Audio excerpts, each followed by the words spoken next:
Well, welcome back. We are on lesson 23, The Voice for Love.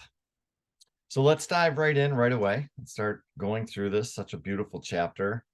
And I love when it starts talking about into the second paragraph. Therefore, in each moment, when any mind surrenders its identifications with its illusions, when it surrenders its identifications with its own thoughts, with its own needs, and with its own perceived dreams, and rests into perfect silence. And perfect silence will be a theme that runs through this entire chapter, by the way. It rests into the voice of love. It learns to ask only that voice. And then ultimately the main question, which is, what should you have me do in this moment? I would write that one down. I would write that one down. Yeah, because ultimately we're opening ourselves up to this idea and this concept that love is wanting to express through us. And then the only way that we're really going to know what it's wanting to express is to ask it, is to connect with it. And which is a completely different process than we're used to when we're constantly being run by the egoic mind, right? Awesome. Down in the paragraph that starts with beloved friends, the last sentence, it is universal, it is eternal, and it's talking about this idea of this voice, if you will, this place. It talks about it is universal, it is eternal, and it is forever present. It knows no boundary, it knows no time. It simply is love. I love that. The next paragraph. So we abide in that place and we speak forth from that place. Further on down, and it talks about it is only because you have chosen in that moment to open your own internal access to the voice of love. So you are literally opening. I want you to imagine vibrationally feeling that, because that's what you're doing. There is an intention that is set where you are standing there and you're going, yep, I'm setting the intention to open my internal access to the voice of love. So setting that intention, right? And then it also goes on to say that it is forever one with God, forever one with God. I love the next paragraph. The great trick of evolution, if you would permit me to use such a term, is to grow the soul's awareness so that it rests in that depth of silence and yet does not need to withdraw or turn away from any expression of creation to do so. In other words, we're not hiding underneath a rock. We're not going to go sit in the woods and meditate for 24 hours a day. We're not. We're actually showing up and we are accepting what is going on without any judgment, right? And then we are just allowing the process, allowing love, if you will, the voice of love to guide us. In the next paragraph, but rather to the contrary, the sentence it starts off with, it has learned to stabilize itself in the internal silence. And when I think about that, the experience I have when I do this work is really present moment practice. Many of you people have heard about the present moment, and certainly there's books and everything else that's written by it. But to me, that's what it talks about, because when I can stay fully in the present moment, everything else becomes silent. And I love that it has learned to stabilize itself in that internal silence, just quiet, peaceful, right? And then it goes on to say in that paragraph, it is through time experience that process of transformation in which even the conscious mind is no longer thinking of itself, right? Awesome.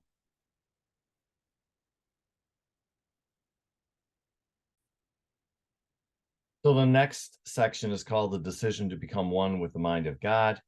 Right away in the first paragraph, beloved friends, a way to transformation then involves a deliberate decision to allow the translation of perception so that it becomes of one mind, of one accord with the mind of God. You may just want to sit in that one for a minute, right? So in other words, this idea of tapping in or tuning in, again, I keep coming back to this idea of intention. Like, this is my intention. My intention is to make a decision to become one with the mind of God, right? Paragraph, now if you play close attention further on down there, it says, yet the dream should never be denied, for denial creates separation. So just like what I was saying earlier, It's like there's no denial of what's going on. There's a total acceptance of, no matter what is showing up, that there is an acceptance of it. Like, yeah, this is what's going on. It doesn't mean anything other than we're accepting it for that moment. It doesn't mean like this happens, well, then it means like this is going to continue on forever. It never means that. But that's what we've been taught, to how to process things. And so therefore, that's where I think sometimes, at least for me personally, this idea of acceptance can be very difficult, because it's this idea that, well, I got to accept whatever's happened for the rest of eternity. And that's simply just not the case. However, this idea of just acceptance, acceptance, acceptance, whatever's coming in. Yes, this is what is coming in. Yes, this is what's coming in. Right.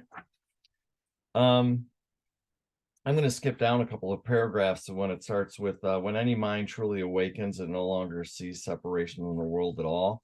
And then it talks about this idea that, excuse me, the awakened mind has no idea one day to the next what love will ask it to do and how love will be expressed through it. The awakened mind knows that it is not the maker or the doer, and merely asks in every moment, what would you have me do? I love that from the standpoint of, that used to freak me out when I used to think about it. You know, like, I'm like, what am I, a slave to this thing? Right? Like, they're the ego resisting, resisting, resisting.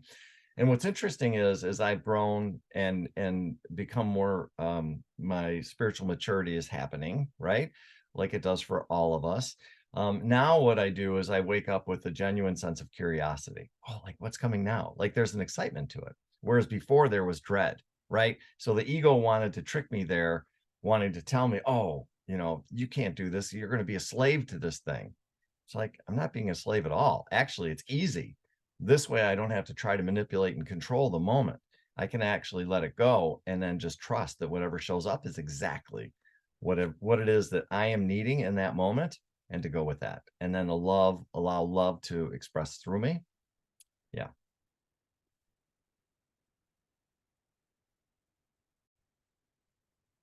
So the next section is called the release of all illusion, right away in the first paragraph. The way of transformation, that is not the gaining of power, it's the release of all illusion, letting go of who we are not, right?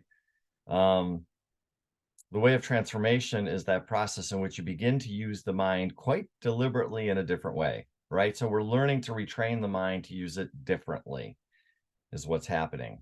In the paragraph that starts, therefore, the deeper you come to understand, further on down there, I underlined the value, hold on, not that the body disappears, not that the personality structure disappears, but rather they become transparent. There's no more hiding. The ego doesn't hide, right? The value you have given them has been withdrawn, and they are given over to be used in a different way. Exactly, exactly. I found it kind of comical. It was funny. Further on down the paragraph, it talks about the initial stages that this process is occurring. This can elicit some fear, a sense of disorientation, or a sense of self-doubt. And I just, okay, I'm going to swear. So spoiler alert, turn off your camera if you don't want to hear me swear. But I thought it was funny. I put next to it in quotes, no shit. Because I think about me going through this when it started. It was like, oh my God, what's going on? Right. I just thought that was really funny. And I put a little smiley face next to it. So anyways, all right. I love it when just the quote, just really an affirmation. I am God's. I belong not to the world. I and my mother, father are one.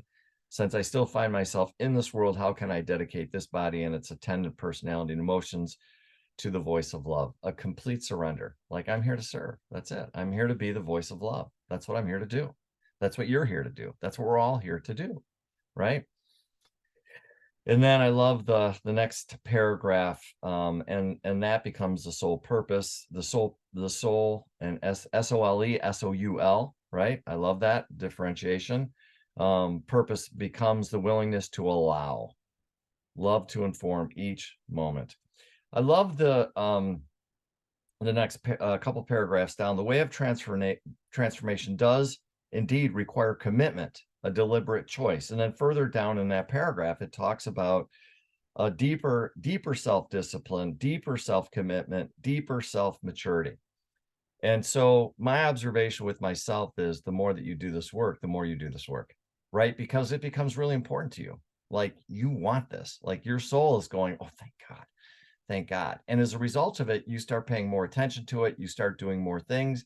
You start engaging with it more. And it becomes a thing, if you will, this process, going through this awakening process.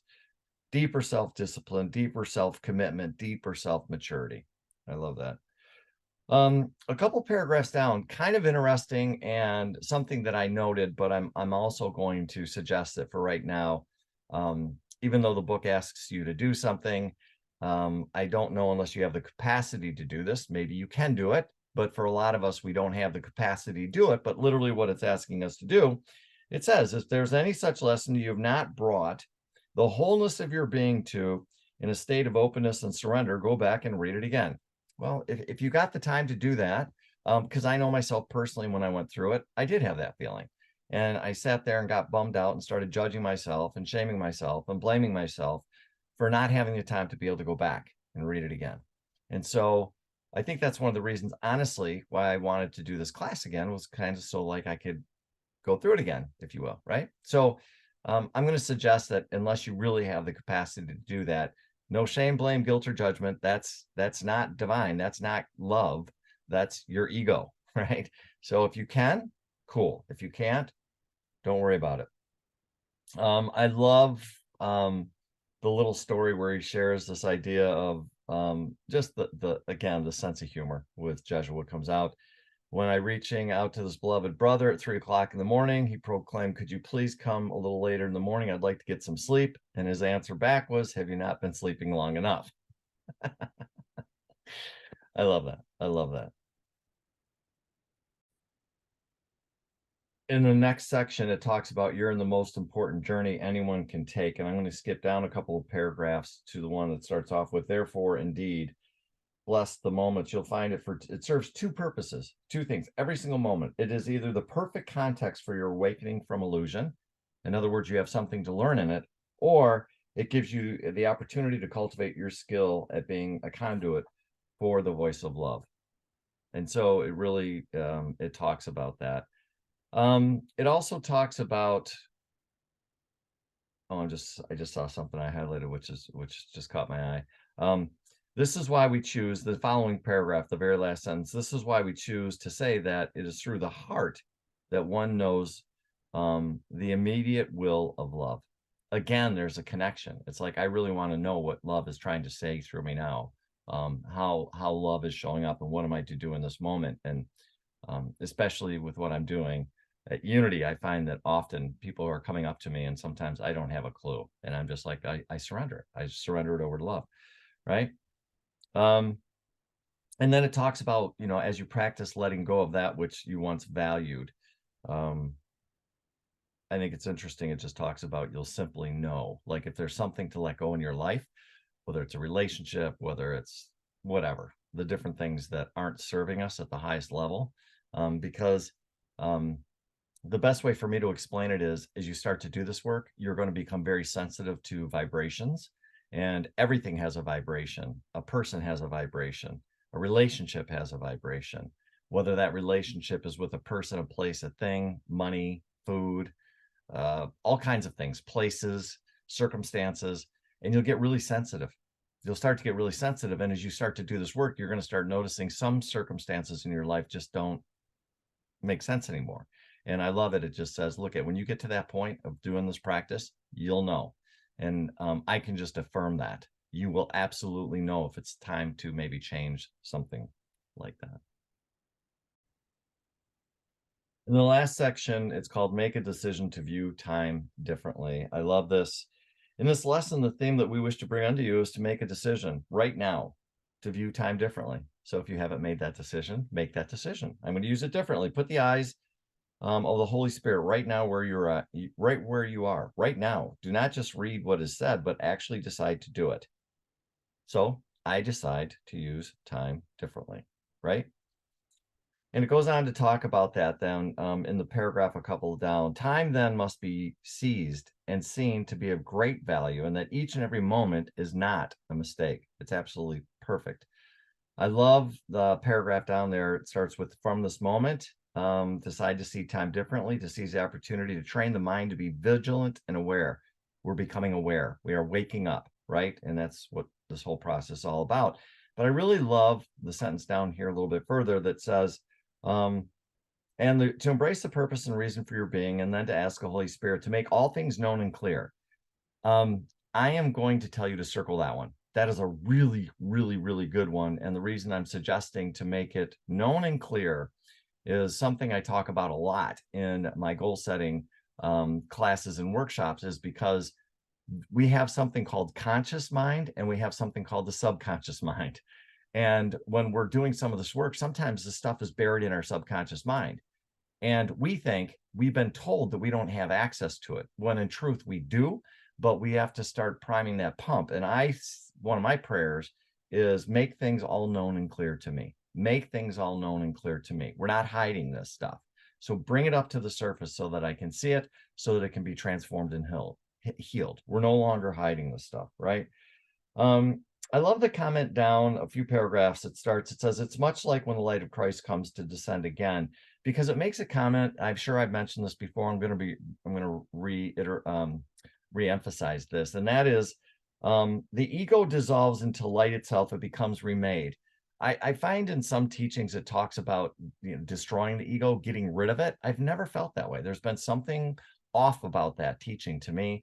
And I think this describes it perfectly, in that I don't believe it's about destroying the ego. I believe it's transforming it. In other words, putting it in its right place. In other words, instead of the ego running my life, I'm letting the Christ consciousness run my life, and just putting it in its proper place, because living in a third dimensional reality, we need it sometimes. And so I don't feel like it needs to be dissolved. I just think it needs to be put in its right place. And like Jesus said, Jesuit says here, it becomes remade. In other words, it becomes transformed, and then it takes its proper place. I love when it decides what it's gonna start looking like. So the paragraph that starts off with, the mind itself laughs at itself a great deal. Oh my God, is that not true? If you can't laugh at some of the stuff that we do, I mean, seriously, you need to laugh because it's funny. I love, and then it goes on to say, so the mind that is awakening laughs at itself a lot. It laughs as the echo of the old pattern shows up. Yes, yes. It tells the truth about them. Yes, it does. It's honest. It doesn't hide it. Like, hey, I used to do this, or I am doing it, right? It no longer needs to deny them. Goodbye, denial. Bye-bye. For they hold no value. The old patterns are not seen as a cave in which to hide. Yes. Right. And it's like there's this acceptance there. We're not hiding from these little things that we don't want to tell anybody about. We don't want to hide from these things that we do, that we don't want to share, we don't want to admit, or we want to deny. Actually, we embrace them. So instead of rejecting a part of us, actually what we're doing is we're totally embracing them and accepting them, warts and all, as the saying goes. Because until there's an acceptance of whatever it is that's coming up for you, then we deny it. And there's going to be shame, blame, guilt, and judgment. Right? We don't do that. We don't do that. Further on down, just a statement. It's just an affirmation. I'm tired of suffering. I'm tired of aloneness. I desire to dissolve into the Christ mind and to discover the truth of who I am. The next paragraph, I love this sentence. The train has already left the station. The conductor is God herself, himself. I love that. This just makes my heart. It just touches my heart, because it's like, look, I don't have to worry about how this is going to unfold. I don't have to worry about that stuff. Why? Because there's God. God's doing it. Our soul is doing it. The divine is doing it. It's okay. We can let the ego go and just trust and relax. Relax, relax, relax. Just a couple more comments. It just talks about in terms of the practice. So indeed, please do the exercise, making sure that's not been a lesson that you haven't read with a half mind. Go back, and if you wish to practice the 5 minutes of being Christ, I think that's really important to continue to do no matter what. That is one of the practices I'm going to highly recommend, taking 5 minutes a day and practice being Christ, right? And then further on down, the paragraph says, for the correction has already occurred, so that, and then the sentence down further, so that the conscious mind becomes perfectly aligned with what the depth of the self already knows. Right? So now we're bringing the subconscious, we're bringing light into the subconscious mind. So then all of a sudden the conscious mind can go, oh, there it is. I can finally see it. Right? And then we can change it. It can be transmuted and healed, but it only can do that when you put in the work and you are becoming aware and you're starting to look at things that we weren't willing to look at before. And that's why we trust whatever shows up, even when it pushes our buttons.